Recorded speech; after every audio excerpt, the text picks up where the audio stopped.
Alors, mon nom, c'est Paula Bush. J'ai un doctorat en promotion de la santé et de l'activité physique que j'ai fait à l'Université McGill. Avant ça, j'ai fait ma maîtrise à l'Université de Montréal, également en promotion de l'activité physique. Présentement, je suis au département de médecine familiale à l'Université de McGill, où j'ai fait une étude sur la recherche participative avec les organisations de santé. Et j'enseigne également à McGill aux étudiants en éducation physique. Et j'enseigne particulièrement les cours de promotion de la santé, éducation à la santé pour ces étudiants-là. Et j'emploie le modèle de marketing social parce que je veux qu'ils comprennent comment l'appliquer, le marketing social, quand ils vont être éducateurs avec les jeunes au secondaire puis au primaire. Quand on applique un modèle de marketing social, c'est très important de penser à segmenter notre public cible. Comme par exemple, si j'étais pour promouvoir l'activité physique auprès des adolescents. Mettons dans une école secondaire. Je pourrais me dire, OK, mon public cible, c'est les jeunes à l'école secondaire et je pourrais segmenter cette population par année scolaire. Disons, jeunes de secondaire 1 et 2 ensemble, jeunes de secondaire 3, 4, 5 ensemble. Et je pourrais par la suite segmenter davantage pour dire garçons et filles dans ces deux sous-groupes-là. Mais le marketing social, quand on parle de segmentation de la population, ça va beaucoup plus loin que ça. C'est pas juste de cibler au niveau de l'âge ou au niveau du sexe, mais on veut segmenter les jeunes, dans ce cas-ci, au niveau de leurs intérêts, par exemple. Trouver des similarités entre ces jeunes-là, au niveau de, mettons, des clics qui peuvent exister dans une école secondaire, par exemple. Donc, on veut savoir c'est quoi les intérêts que les jeunes ont en matière d'activité physique et en d'autres matières aussi, pour pouvoir essayer de regrouper les jeunes selon leurs intérêts, selon leurs besoins en activité physique, selon leurs désirs en matière d'activité physique. Alors, si j'étais pour vous donner quelques exemples concrets de segments que l'on peut trouver dans une population d'adolescents, par exemple, on pourrait voir que pour l'activité physique, il y en aurait qui voudraient absolument que l'activité ait un aspect compétitif, alors qu'il peut en avoir un autre segment qui voudrait qu'il n'y ait aucun aspect compétitif. Pour d'autres, ils voudraient que ce soit plutôt une activité sociale, par exemple. Ou encore là, il y en a qui ne voudraient pas que ce soit intense. Ils ne voudraient pas transpirer. Donc, ça serait une façon de regrouper ou de catégoriser les jeunes dans une population et développer notre offre et notre promotion en fonction de ces segments. Donc, on offre des activités physiques qui vont être susceptibles d'intéresser différents sous-groupes de la population cible. On développe nos messages promotionnels, les affiches, par exemple, les slogans qu'on peut avoir. On les cible à les différents segments de la population qu'on peut avoir identifiés. La raison pour laquelle c'est important de faire la segmentation de la population, c'est que si on veut rejoindre une grande proportion de notre population cible, il faut réaliser que ce n'est pas tout le monde dans la population qui va réagir de la même façon à une même offre ou à un même message promotionnel, par exemple. Donc, si on veut rejoindre une grande proportion, on veut cibler nos interventions à des petits sous-groupes. Comme ça, on va être susceptible de rejoindre un plus grand nombre de participants ou de personnes en bout de ligne. Alors, comment on procède concrètement quand on veut faire la segmentation de la population? D'abord, il faut comprendre que dans le marketing social spécifiquement, on ne cherche pas à changer les attitudes des gens envers un tel comportement. On n'essaie pas de créer un besoin chez eux. On veut plutôt comprendre sont quoi leurs besoins, sont quoi les attitudes qu'ils ont envers la pratique de l'activité physique, par exemple, et se servir de ces connaissances-là qu'on peut avoir à propos de notre population pour développer nos messages promotionnels, pour développer notre offre.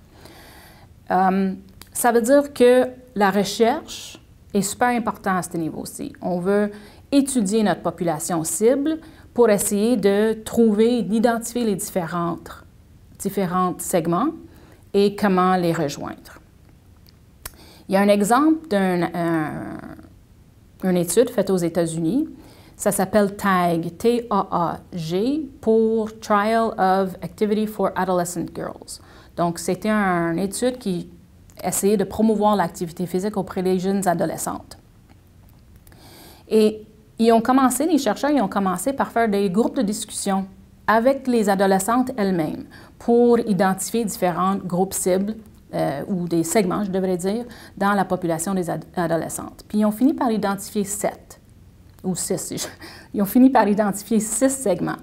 Donc, les filles dans les focus group ont mentionné des jeunes qui étaient athlétiques et donc d'offrir des activités physiques en fonction du fait que déjà, il y avait des filles qui voulaient faire des sports de groupe, des sports compétitifs. Puis les jeunes ont dit que les messages promotionnels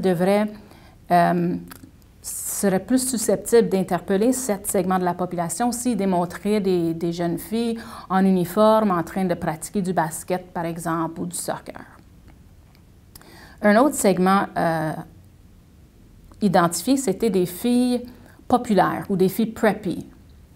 Donc, là, les jeunes encore, il y avait des idées par rapport au type d'activité physique qu'il fallait offrir pour pouvoir rejoindre ces filles-là et encore les messages promotionnels. Alors, les filles ont mentionné pour le segment preppy que les affiches devraient démontrer les filles habillées en linge qui est à la mode.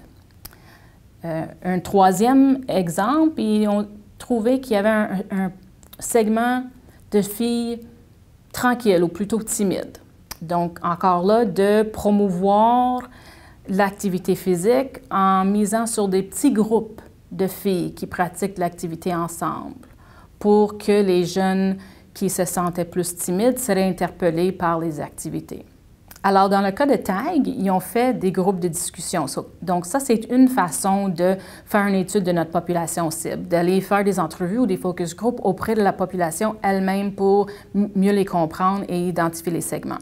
D'autres façons existent aussi. Par exemple, j'ai fait une étude à Montréal qui s'appelait Fun Action.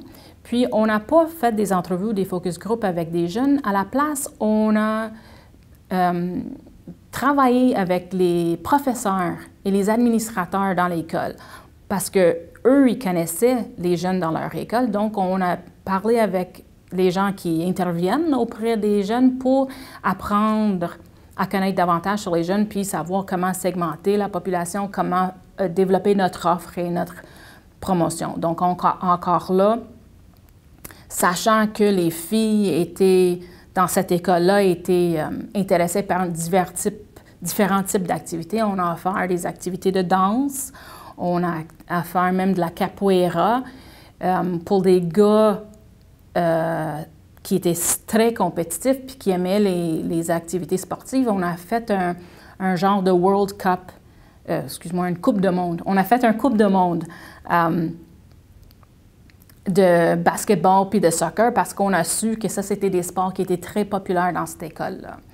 Pour d'autres jeunes qui étaient un petit peu plus timides ou un peu moins intéressés à participer à des sports d'équipe, on a offert des arts martiaux. Donc, à la fin, on a pu voir qu'on avait quand même réussi à aller chercher un grand bassin des jeunes qu'on ciblait. Puis même nos données ont même démontré qu'on avait un grand pourcentage de filles qui participaient à nos activités, qui est pas commun. En fait, c'est un grand défi dans la promotion de l'activité physique pour aller chercher les filles. Donc, en se servant du modèle de marketing social, puis en pouvant identifier des segments de la population et développer notre offre et notre promotion pour cibler les différents segments, on a réussi à aller chercher un grand nombre de participants.